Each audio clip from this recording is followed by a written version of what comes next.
Hello friends, good evening. Corona virus की वजह से हम सभी घरों पर हैं, स्कूल कॉलेजेस बंद हैं, देश बंद है, पूरा संसार बंद है।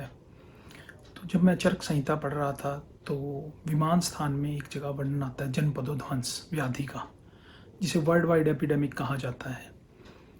ये वही वर्ल्ड वाइड एपिडेमिक है जो इस वक्त चल रहा है, जो कोरोना वायरस के रूप में पूरे वर्ल्ड में फैला हुआ है।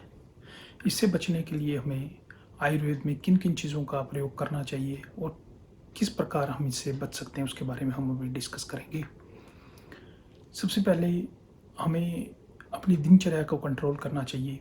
आयुर्वेद में क्लियरली मेंशन है, रोगा सर्वेपि मंदोग्नि। रोग की उत्पत्ति मंद अग्नि की वजह से होती है। जब हमारी जठर अग्नि या अग्नि मंद हो जाती है तो वो रोग की उत्पत्ति करता है। तो अगर हम अपनी अग्नि को प्रज्वलित रखेंगे, जठर अग्नि हमारी प्रज्वलित रहेगी और वो स्ट्रोंग रहेगी, तो कोई भी रोग की उत्पत्ति नहीं होगी। हमने घर बैठ के दिनचर्या फॉलो करनी है। सबसे पहले हमें अर्ली मॉर्निंग उठना है, ब्रश करना है, अपनी टंग को क्लीन करना है और उसके बाद हमने गर्म पानी का सेवन करना है। अगर आप अदरक, दालचीनी या इलायची डाल सकते हैं, जिससे अपनी अग्नि प्रज्वलित होगी और आपकी जो मंद अग्नि की वजह से इम्यूनिटी वीक हो जाती है वो स्ट्रोंग हो जाएगी। अगर किसी को सुबह चाय पीने का है तो वो चाय के अंदर अदरक को, दालचीनी को और इलायची को ऐड ऑन कर सकता है, जिससे क्या होगा कि उसकी अग्नि प्रज्वलित रहेगी। जब ये सारा कुछ करने के बाद उसे प्राणायाम करना चाहिए। 8 तरह के अलग अलग प्राणायामों का वर्णन किया गया है, उन्हें प्राणायाम करना चाहिए। प्राणायाम से क्या होता है कि हमारे जो स्रोत हैं, डिफरेंट प्रकार के स्रोत आयुर्वेद में कहे गए हैं, उनमें से प्राणायाम से प्राणवय स्रोत और रसवय स्रोत, दो मेन स्रोत हैं, वो खुल जाते हैं हमारे। प्राणवय स्रोत हमारा रेस्पिरेटरी सिस्टम है, रसवय स्रोत जो है हमारा वो लिम्फेटिक सिस्टम है, जिसमें हमारे लसिका कहते हैं, जिसे हम लिम्फ्स वो मूव करता है। तो जब ये स्रोत ओपन होते हैं तो हमारी इम्यूनिटी बढ़ जाती है। जब हम स्रोतों की बात करते हैं, जब हमारी इम्यूनिटी बढ़ती है, तो चरक संहिता ने पैरेलल एक बात कही गई है कि हमें, चाहे किसी को सिम्टम है या चाहे किसी को सिम्टम नहीं है, जैसे अभी कोरोना वायरस का समय चल रहा है, तो किसी को खांसी जुकाम है या किसी को खांसी जुकाम नहीं भी है, तो उसे तुलसी का, सीतोपलादी का, तालिसादी चूर्ण का, अबरक भस्म का और महासुदर्शन चूर्ण का प्रयोग करना चाहिए। अगर इसका आधा चम्मच सीतोपलादी का प्रयोग करना चाहिए, शहद के साथ प्रयोग करना चाहिए। अगर कोई इनका प्रयोग नहीं करना चाहता तो वो चाय के समय पर एक चुटकी सीतोपलादी या एक चुटकी तालिसादी चूर्ण डाल ले and see the wow effect. चाय का टेस्ट भी इम्प्रूव होगा और आपकी इम्यूनिटी भी इम्प्रूव होगी। तो आप उसका रेगुलर सेवन करें। हमें किन किन चीज़ों का प्रयोग करना चाहिए, तो वहाँ अदरक का प्रयोग कहा गया है, दालचीनी कहा गया है, इलायची कहा गया है। इसके पैरेलल हम त्रिकटु का यूज़ करते हैं, सूंठ, मरीच, पीपल, काली मिर्च, मग पीपल और सूंठ हम कहते हैं ड्राई जिंजर को। तो इनका प्रयोग करके हम अपनी जठर अग्नि को इम्प्रूव कर सकते हैं। तुलसी के 5 से 7 पत्ते डेली 1 लीटर पानी में डाल के उस पानी को बॉयल कर लें और उसको सारे दिन में पिए, इससे आपकी इम्यूनिटी स्ट्रॉन्ग होगी। दूसरी तरफ अगर हम बात करें, नहाने के बाद हमें ऑयल की मालिश करनी चाहिए बॉडी के ऊपर, जैसे तिल का तेल है, सरसों का तेल है, कोकोनट ऑयल है, उसकी मालिश करनी चाहिए। नासिका में हमें ऑयल अप्लाई करना चाहिए, जैसे तिल तेल अप्लाई कर सकते हैं आप, कोकोनट ऑयल अप्लाई कर सकते हैं, घी अप्लाई कर सकते हैं। अगर किसी को इस वक्त खांसी है या जुकाम है तो उसे पुदीने के पत्तों का या तुलसी के पत्तों की भाप लेनी चाहिए। अगर किसी को कफ के साथ बलगम आ रही है तो उसे लहसुन का प्रयोग करना चाहिए, सीतोपलादी चूर्ण का प्रयोग करना चाहिए। इन चीज़ों को प्रयोग करके हम अपनी इम्यूनिटी को स्ट्रॉन्ग करते हैं। तो आपको इन चीज़ों का ध्यान रखना चाहिए और इन चीज़ों का सेवन करना चाहिए। और हमें क्या सेवन नहीं करना चाहिए, इस पर भी हमें विचार करना है।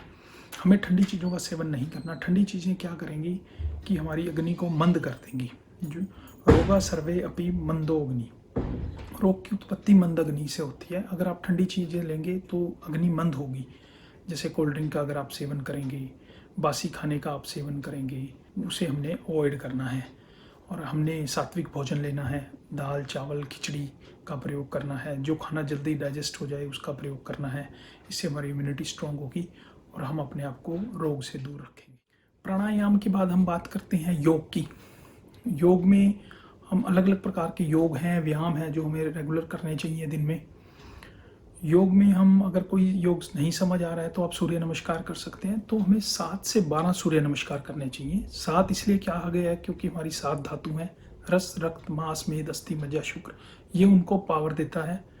12 मैक्सिमम इसलिए करने चाहिए क्योंकि सूर्य के 12 रूप हैं, अलग अलग रूप अगर आप देखेंगे तो ये उनको एक्टिव करता है और हमें हमारी बॉडी को सूर्य की एनर्जी मिलती है, जिससे हमारे स्रोत ओपन होते हैं और डिजीज़ हमारे से दूर रहती है और हमारी इम्यूनिटी बढ़ती है। दिनचर्या हो गई, उसके बाद हमने प्राणायाम कर लिया, उसके बाद योग कर लिया, then go to meditation. Meditation करने से सो हम का प्रयोग करके हम यूज़ कर सकते हैं। सो का वर्ड यूज़ करते हुए इन्हेलेशन करनी, हम का यूज़ करते हुए एक्सलेशन करनी। इससे क्या है कि आपकी अंदर की इंटरनल पावर, इंटरनल एनर्जी जागृत होती है। जब हमारी इंटरनल एनर्जी जागृत होती है, हम अपनी रेस्पिरेशन को फील करते हैं, तो ये एक अपने आप में अवेयरनेस है।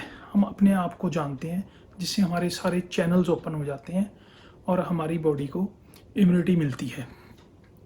जब हमारी बॉडी इम्यूनिटी में स्ट्रॉन्ग है तो हमें कोई भी ऐसी डिजीज़ नहीं होगी।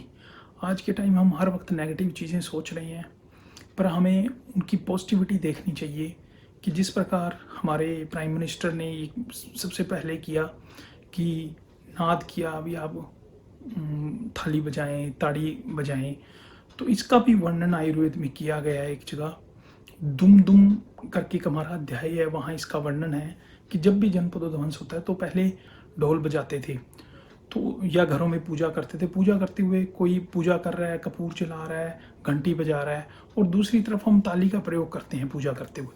जब हम ताली का प्रयोग करते हैं या हम क्लैपिंग करते हैं, तो बेसिकली क्लैपिंग से क्या होता है, जब हम क्लैप करते हैं तो हमारे डिफरेंट डिफरेंट मर्म्स हैं हाथ में।